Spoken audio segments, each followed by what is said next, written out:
So I'm Maria Sinskey. I am the proprietor and chef at Sinskey Vineyards here in the Napa. For other people out there who think you live the dream life as a winemaker, can you describe a normal day at the vineyard? Well, normal days happen 7 days a week. So it's not like you can count on having a day off because working with nature, working in the hospitality business, there's always something coming up. And I know it's everybody's dream. I mean, I know so many sommeliers, so many people that sell wine, so many wine shop owners, people that are passionate about wine and food. And when I travel around, they're saying, oh, someday I want to have a winery. And I look at them like, you want to retire and have a winery? That's not the way it works. Really, it's a job. I mean, it's a great job, but it's work. So you take care of the food here, and Rob is more the wine man. We call Rob the creative. He's our creative guy. Like his title is Daydream Believer, and mine's Chief Cook and Bottle Washer. Those are our titles. I wanted to be the homecoming queen, but I thought if I had my card and I wasn't standing next to Rob, that it would make sense. So I chose Chief Cook and Bottle Washer. No, he doesn't make the wine. Mm-hmm. Jeff Vernig, our winemaker with us for 30 years, makes the wine. But Rob has a very strong, Rob is like the director. He kind of gives us the direction that we're going in, even though we're super opinionated. Like Jeff and I, we always joke that Rob actually married Jeff because I'm just like Jeff. Which is kind of weird, but Jeff and I are very structured. We like to keep a tight ship, very clean, very regimented. Rob's like creative guy. Like I do one thing at a time.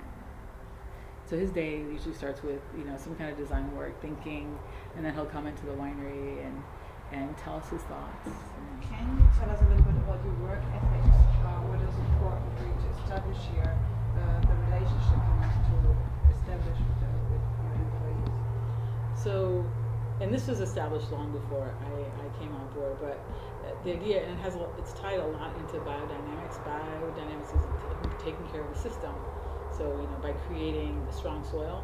So here we take care of the system by creating strong people. And we do that by offering them, healthcare 100%. They don't have to pay into their healthcare. Giving them great vacation, sick day package. This kind of sounds kind of rote, but we take care of them the way we take care of ourselves. So everybody has profit sharing. They get wine every release. They get 2 bottles of wine. They get a lot of wine actually. And for every hour they work, they get a wine credit that they can spend on wine in the tasting room. So, because we want them really to be invested, and the way we choose people, we don't necessarily choose people that know anything about wine, because we can teach them that. They have to have a passion. So we hire a lot of artists, musicians. We hire a lot of people that went to culinary school and are looking to get into wine. But we hire people that ask questions, that are inquisitive, and are passionate. That's the most important thing. We don't compromise. Like, we never have compromised. Even everything we do for wine and for our employees, for everything, we never take the shortcut to save money. We want it to be right, and we want to do the right thing. And if everybody did the right thing, can you imagine how beautiful the world would be? It'd be incredible.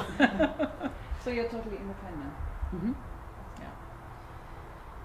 How did this life here in the countryside affect your work as a chef?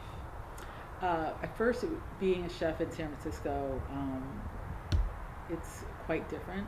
I never thought I would be a chef at a winery. I mean, for me, I love the rush of the restaurant, and that was really exciting to me. And so, the plan was never for me to be cooking at the winery. I mean, maybe it was Rob's plan, because I always said to him, you married me because you wanted a private chef.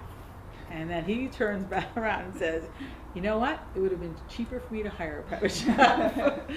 So, but having 2 children and, the scheduling, because I did work, even after having my first child, I was still working in San Francisco, but Rob pointed out, you might as well come work with your family. And I thought, oh, that sounds very quaint. But I found the style kind of found me cooking here. It was gradual coming to terms with not being in a restaurant, because we are not a restaurant. But I have the most amazing access to foods now. like, and it's right out the door. You know, it's a chef's dream, but interestingly enough, there's a lot of people that come here and they say they really want to, like, in the kitchen, they say, oh, I really want to, like, harvest my own vegetables and then cook them. Those people don't last very long because they realize that they have to go out into the garden every morning and actually harvest them. So your style didn't necessarily change through living here in the countryside, or did it affect it? It's gotten simpler. I mean, as a young chef, and I see this a lot in young cooks, is that everybody wants to put so much on the plate, and whether it's for color or, you know, oh, that could use some bell pepper. Well, you'll never see me using bell peppers, because first of all, I don't like bell peppers, even the red ones. You know, I like piquillo peppers, but I always wait when I would hire a young cook. I'd wait for them. I'd put a plate up, and it'd be maybe really monochromatic, maybe some brown and some green, and I'd just wait to see what they were going to say. And I'm telling you, I could choose the ones that were going to be successful just on where some would say, oh, that's really beautiful, or oh, I just like that, you know, it just looks so delicious. And others would say, I think it needs some color. It's like if you're a pastry chef, when someone says, maybe we should put a mint sprig on it. And we actually have a big joke here, like, mint sprigs, where's the mint sprig? It's saying to me about cooking vegan food, and people go, vegan food. It makes you really think about fats and where the fats come from and the oils and I always say, I'm telling everybody all the time, you know, we're going to start with the vegan menu and then add the meat on. So that way, anybody who comes through the door, it's vegan until you ask for meat. I think that when you can grow your own animals and take care of them, and they take care of you because they give you a lot when they're alive, and then to honor them in their death and eat them and use them. Because we're not talking about people, we are talking about animals that are raised for food. I think that's really important, and I really, really try hard to not use animals that are, actually, I never use animals that are abused.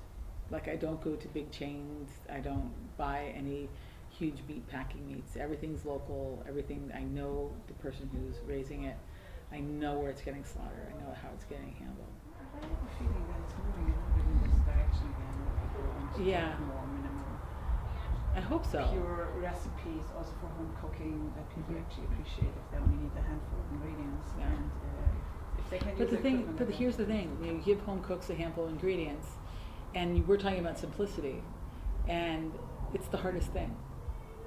So if you give them a recipe and it has 10 ingredients, one of those is butter, salt, and pepper, they might have a greater chance of making something that people, do you know what I mean? Because when you give them a chicken and salt, what if they buy the wrong chicken? You know, because you can buy a terrible chicken that doesn't taste good, but then you buy the greatest chicken that only needs salt and a little olive oil, and that's when it becomes an epiphany and mind-blowing. So it's like, I feel like cooking is about how you shop. What does healthy food mean for you? Oh God, healthy food is a tomato right off the vine with a ton of olive oil and salt. Or really healthy is just taking it off the vine and eating it like an apple. What is the greatest gift that you get back from this land where you live? And, Well, beauty and sustenance. And I think that a lot of people don't have beauty in their life. And I think if you don't have beauty, you can get very depressed. And I think sustenance, by growing something, it empowers you, because you're feeding yourself and you're feeding your family, even if it's just parsley on the windowsill. I actually really like making pasta. I'm not pasta, pizza. I love making the dough. I used to eat a ton of pizza. I could still eat a ton of pizza. But there's something about the dough and having the dough and having the sauce or whatever toppings, and it's actually a lot of work to make pizza. we do it every Sunday. See, it's a lot of work. If you want to chop up things and, you know, and make the dough. It depends. 2 hours, but you have to time it well, but it's Yeah. worth it. I think nothing But tastes as good as homemade. Yeah, I really like pizza. And this wood oven here, sometimes if I'm feeling very decadent, I'll wait and come up and turn on the oven, or fire up the oven, and make pizza up here. And your favorite topping? I just like tomatoes and mozzarella, like super simple. Thank you very much. You're welcome. Thank you. Thank you. So they'll start shutting down now. The leaves will start yellowing, and then we'll give them a little bit of water and tuck them into the winter. How do you protect the vines from insects or fungus? Well, we don't use any pesticides. What we do is we use predators, so we use different wasps.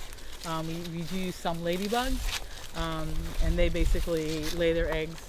The wasps lay their eggs inside things, the host, like mealybugs, and then it hatches, and it's like one of those scary movies where it eats them from within. And how fast or how slow do they grow? The vines? Yeah. They grow fairly quickly. I mean, this looks like a much older vine than, I guess, 16, 17 years. But they grow really fast.